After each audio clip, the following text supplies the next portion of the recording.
नमस्कार सर्वांना. कसे आहात सगळे? मस्त आहात ना? आशा करते तुम्ही सगळे आनंदात असाल. तुम्हा सर्वांचं अगदी मनापासून स्वागत आहे आपल्या चॅनलवरच्या आजच्या या व्हिडिओमध्ये. तर आजच्या व्हिडिओची सुरुवात मस्त छान अशी सायंकाळच्या दिवाबातीपासून झाली आहे. तर हा जो व्हिडिओ आहे तो आहे बुधवारचा व्हिडिओ. आणि बघा सध्याच्या याच्यामध्ये ना व्हिडिओ थोडीशी तुमच्यापर्यंत ना उशिरा येत आहेत. म्हणजे बुधवारचा व्हिडिओ आहे हा आणि तुमच्यापर्यंत येतो आहे रविवारी.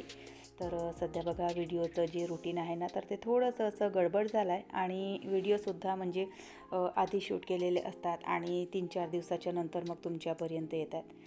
तर सध्या थोडंसं म्हणजे मला समजून घ्या. तर आज बघा थोडीशी ना लवकरच मी दिवाबात करायला घेतली, कारण आज ना कार्यक्रमाला सुद्धा जायचं आहे आणि सायंकाळच्या दिवाबातीमध्ये ना अर्धा पाऊण तास असा माझा जातो. तर त्यामुळे बघ ना थोडीशी लवकरच दिवाबात करायला घेतली. आणि त्यानंतर मग म्हटलं की थोडंसं वाचनसुद्धा असतं, सायंकाळचं वाचन असते, माळजप असते, तर ते सुद्धा करावं लागतं. आणि बघा मग एखाद दिवस जरी आपला गॅप झाला ना तर मग 2-3 दिवस कंटिन्यू तो गॅप होत जातो. तर त्यामुळे मग म्हटलं की थोडंसं लवकर सुरुवात करून ना सायंकाळचं जे काही वाचन आहे तर ते करून घ्यायचं म्हणून. तर बघा बऱ्याच वेळांना ताईंच्या कमेंट असतात की सायंकाळच्या वेळेला तुम्ही काय काय वाचन करता, सायंकाळच्या पूजेमध्ये काय काय करता, तर ते शेअर करा म्हणून. तर ते एखाद दिवस नक्की तुमच्यासोबत शेअर करणार. तर चला आटोपली आहे सायंकाळची दिवाबात वगैरे. आता पटकन मी सुद्धा तयारी करते, कारण सायंकाळचे 6:30 वाजलेले आहेत आणि तयारी करेपर्यंत सगळे कपडे वगैरे चेंज करेपर्यंत अर्धा तास लागतो. तर सायंकाळचे 6:30 झालेले आहेत. पटकन आता तयारी करते आणि त्यानंतर मग जायचं आहे लग्नाला. ॲक्च्युली ना लग्न नाही आहे आज आहे मंडपाचा प्रोग्राम. पण बघा उद्या लग्नाला जाणं काही आमचं शक्य होणार नाही, कारण लग्नाची जी वरात आहे तर ती चाललेली आहे भंडाऱ्याला. तर भंडाऱ्याला जाणं काही शक्य होणार नाही. तर त्यामुळे मग आजचा जो मंडपाचा प्रोग्राम आहे तर तोच आम्ही अटेंड करणार आहोत. तर त्यासाठी म्हणून चाललेली आहे. तर चला तयारी मी कशा प्रकारे करते लग्नासाठीची तर ते तुमच्यासोबत आज शेअर करते. तर चला. तर सायंकाळची दिवाबात वगैरे सगळी आटोपली आणि त्यानंतर मग मी सुद्धा माझी जी तयारी करायची होती तर त्याच्याशी रिलेटेड जे काही सामान होतं तर ते सगळं काढून ठेवलं इथे. तर साडी वगैरे घालून तयार झाली आणि हेअरस्टाईलसुद्धा मी आज आधीच केलेली. तर बघा थोडासा उशीरच झाला, कारण आज सकाळी ना केस धुतले आणि त्यानंतर ते केसांना क्लचर लावूनच ठेवला त्यांना. तर केस सगळे ओले होते, तर त्यामुळे हेअरस्टाईलसुद्धा म्हणजे व्यवस्थित बनत नव्हती, म्हणून मग थोडासा उशीरच झाला. तर बघा तयारी कशा पद्धतीने करते मी, अगदी सिंपल तयारी. आणि तेही आता सध्या थंडीचे दिवस आहे तर याच्यामध्ये कशा प्रकारे मी तयारी करते, म्हणजे आपला जो मेकअप आहे तर तो अगदी ड्राय पडणार नाही. तर त्यासाठी म्हणून कशा प्रकारे तयारी करायची तर ते तुमच्यासोबत आज शेअर करते. चेहरा स्वच्छ धुवून घेतला आणि त्यानंतर ना मॉइश्चरायझर लावून घ्यायचं. म्हणजे जे मॉइश्चरायझर तुम्ही वापरत असाल तर ते लावून घ्यायचं. त्याच्याने आपल्या चेहऱ्यावर ना एक बेस तयार होतो. त्यानंतर मग मी घेतलेलं आहे फाउंडेशनमध्ये मी फिटमीचं फाउंडेशन वापरते. आणि फाउंडेशनमध्ये सुद्धा एकतर ना थोडंसं म्हणजे जे मॉइश्चरायझर आहे ते टाकायचं, किंवा मग जो आमंड ऑइल असतो तर एखाद थेंब ना तो टाकायचा. याच्याने आपला जो मॉइश्चरायझरचा बेस आहे, फाउंडेशनचा जो बेस आहे तर तो सुद्धा छान असा ऑइली बसतो. तर सगळं बघा मिक्स करून घेतलं मी, मॉइश्चरायझर आणि फाउंडेशन दोन्ही मिक्स करून घेतलं आणि बोटाच्या मदतीने पूर्ण चेहऱ्यावर आणि मानेवर हे सगळं पसरवून घेतलं. आणि त्यानंतर एकतर ना हाताने डॅब करून आपण हे सगळं पसरवू शकतो, किंवा मग अशा प्रकारे ना हा ब्युटी ब्लेंडर येतो तर याचासुद्धा वापर आपण करू शकतो. ब्युटी ब्लेंडरने इक्वली सगळा जो फाउंडेशन आहे तर तो पूर्ण असा व्यवस्थित स्प्रेड होतो. फाउंडेशन लावताना ना थोडासा पेशन्स ठेवायचा, म्हणजे एकदम असं घासून लावायचं नाही. डॅब करून ना आरामात पेशन्सनी तो फाउंडेशन सगळा स्प्रेड करून घ्यायचा, नाहीतर मग आपल्या चेहऱ्यावर ना पॅचेस दिसायला लागतात. त्यानंतर मग मी लावलेला आहे कॉम्पॅक्ट. अगदी साधासा जो मेकअप आहे तर तो मी तुमच्यासोबत शेअर केलेला आहे. यामध्ये तुम्ही सिरम आणि जे काही टोनर वगैरे आहे तर ते बेसिक स्किन केअरमध्ये सुरुवातीला वापरू शकता. फाउंडेशन नंतर तुम्ही कन्सिलरसुद्धा वापरू शकता, पण मी काही कन्सिलर वापरलेला नाही. म्हणजे काही पिगमेंटेशन किंवा डाग वगैरे असतील तर ते हाईड करण्यासाठी कन्सिलरचा वापर तुम्ही करू शकता.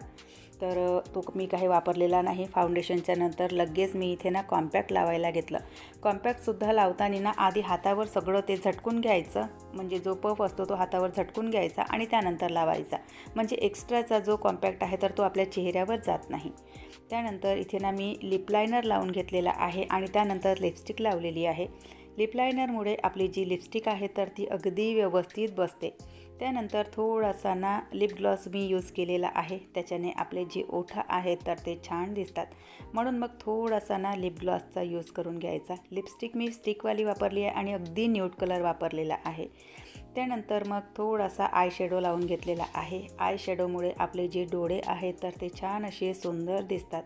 तर म्हणून मग अगदी थोडासा एकतर ब्रशच्या मदतीने किंवा मग तुमच्या बोटांच्या टिपच्या मदतीने आय शॅडो लावून घ्यायचा आणि त्यानंतर ना आयलायनर लावायचं. माझी आयलिड जी आहे तर ती थोडीशी जाडसर आहे, त्यामुळे मी जो आयलायनर आहे तर तो ना स्किप करते. पण डोळ्यांना ना आयलायनर खूप छान दिसतं, त्यामुळे मग आयलायनर नक्की लावायचं. तर मी आयलायनर स्किप केला आहे कारण माझी जी आयलिड आहे तर ती थोडीशी जाडसर आहे, त्यामुळे आयलायनर काही व्यवस्थित दिसत नाही. तर डायरेक्ट मी जो काजळ आहे तर तो काजळ अप्लाय करणार आहे. तर काजळ बघा, माझा जो ड्रेसिंगचा आरसा आहे तर मी तिथे लावत आहे. तर काजळ वगैरे लावून घेतलं आणि त्यानंतर बघा थोडासा ना म्हणजे जी आपली आयब्रो आहे, आयब्रो तशी माझी अगदी जाडसर आहे, पण मेकअप केल्याच्या नंतर कॉम्पॅक्ट वगैरे लावल्याच्या नंतर आपली जी आयब्रो आहे तर ती थोडीशी ना धुसट दिसते, त्यामुळे थोडीशी आयब्रो पेन्सिल वापरून घ्यायची आणि सोबतच डोळ्यांना ना मस्कारा लावायचा. मस्कारामुळे आपले डोळे ना छान असे बोलके दिसतात. तर माझा ना मस्कारा संपलेला होता. आणि बघा एक गोष्ट पुन्हा तुम्हाला सांगायची विसरली मी, की मॉइश्चरायझर लावल्याच्या नंतर ना प्रायमर लावायचा. प्रायमरमुळे आपला जो चेहरा आहे तर तो छान दिसतो आणि ओपन पोर्स वगैरे असतील ना तर ते सुद्धा हाईड होतात. तर आधी ना मॉइश्चरायझर लावलं, त्यानंतर प्रायमर लावायचं. माझा प्रायमर संपलेला होता, त्यामुळे मग मी मॉइश्चरायझरच्या नंतर फाउंडेशन लावलेलं आहे. तर सगळा मेकअप झाला. डोळ्यांच्या मेकअपमध्ये आय शॅडो, आयलायनर आणि मस्कारा लावून घ्यायचा, काजळ लावून घ्यायची आणि त्यानंतर मेकअप झाला की बघा आपली जी आयब्रोज आहे तर ते सुद्धा फिल करून घ्यायची. तर अगदी अशा पद्धतीने सिंपलचा मेकअप मी करते. चला, झाली आहे सगळी तयारी आणि आता निघते पटकन. अशा प्रकारे ज्वेलरी घातलेली आहे, ही साडी आहे. तर चला आता निघते पटकन. घाई होत आहे त्यामुळे फारसं काही बोलणार नाही, पटकन निघते आता आणि त्यानंतरचं मग तुमच्याशी तर चला, आजचं सुद्धा जे लग्न आहे तर ते सुद्धा इथेच लोकलच नागपूरमध्येच आहे आणि माझ्या वहिनीच्या काकाच्या मुलाचं लग्न होतं, तर तिथेच आम्ही गेलेलो. चला, हा टोपलाय लग्न आलेलो आम्ही लग्नावरून. काय हसता रे नुसते रे. हे आमचा केक, त्यामध्ये सेलिब्रेशनची काहीतरी लिहून ठेवली आहे. चांगल्याने दाखवूया. आणि हे त्याच्यासोबत जे चाकू भेटले त्याला आम्ही से करून घेऊ. चला, आटोपलंय लग्न आणि आलो आहे मी लग्नावरून. इतका हासा कशासाठी, तर तो यासाठी मुलांना खायचा होता केक आणि त्यांच्यासाठी ना येता येता केक आणला. आणि सोबतच बघा काल ना 1000 सबस्क्रायबर पूर्ण झाले. तर जो केक शॉपवाला आहे त्याला सांगितलं की 1000 केक सेलिब्रेशन तिथे लिहायचं. सेलिब्रेशनची स्पेलिंग त्याने ना चुकीची लिहिली आहे आणि ते बघून यांच्या म्हणजे हसा यांचा कंट्रोल होत नाही आहे, तर त्याच्यासाठी म्हणून मलासुद्धा हसायला येत आहे. तर चला, एक छान गुड न्यूज आहे की परवाच्या दिवशी सोमवार आणि छान सोमवारच्या दिवशी आपले ना 1000 सबस्क्रायबर पूर्ण झालेले आहेत. तर चला, पहिला जो टप्पा आहे तर तो आपण गाठलेला आहे, म्हणजेच 1000 सबस्क्रायबर पूर्ण झाले आहेत आणि मॉनिटायझेशनसाठी मी अप्लाय केलेलं आहे. तर बघू आता म्हणजे जेही काही पॉलिसी आहे मॉनिटायझेशनची तर ती बघू आता काय आहे आणि काही नाही. तर चला, छान असे 1000 सबस्क्रायबर पूर्ण झाले आहेत, तर त्या संदर्भामध्ये केक आणलेला आहे. तर चला, तर 1000 सबस्क्रायबर पूर्ण झाले म्हणून आणि मुलांनासुद्धा खायचा होता म्हणून बुधवारी आम्ही केक आणला आणि बुधवारलाच मॉनिटायझेशनसाठी अप्लाय केलेलं. पण गुरुवारी बघा सकाळी ना मेल आला की तुमचं जे मॉनिटायझेशन आहे तर ते रद्द झालेलं. तर त्यामुळे ना खरंच सांगते, गुरुवारचा ना माझा अख्खा दिवस ना इतका म्हणजे मूड अपसेट होता. कारण बघा एकतर ना म्हणजे व्हिडिओ बनवणं एक गृहिणीसाठी आणि तेही तिचं सगळं घरकाम आणि घरातलं सगळं सांभाळून व्हिडिओ बनवणं आणि त्यातही बघा 5 महिन्यामध्ये हा जो टप्पा आहे तर तो मी पूर्ण केला आणि त्यातल्या त्यात लास्ट वेळेला म्हणजे असं झालं की तुमचं मॉनिटायझेशन रद्द झालं. तर खरंच ना इतकं अपसेट वाटते.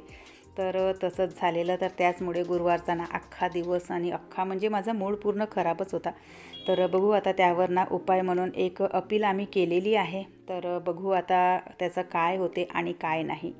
तर चला, सध्या ना यूट्यूबचा असा प्रॉब्लेम झालेला माझा. तर बघू आता त्यावर काय उपाय निघते आणि काय नाही. तर आजचा व्हिडिओ मी इथेच संपवते. आशा करते आवडला असेल व्हिडिओ. कुठे जरी आवडला असेल तर नेहमीप्रमाणे लाईक शेअर सबस्क्राईब करा. बाय. हर हर महादेव.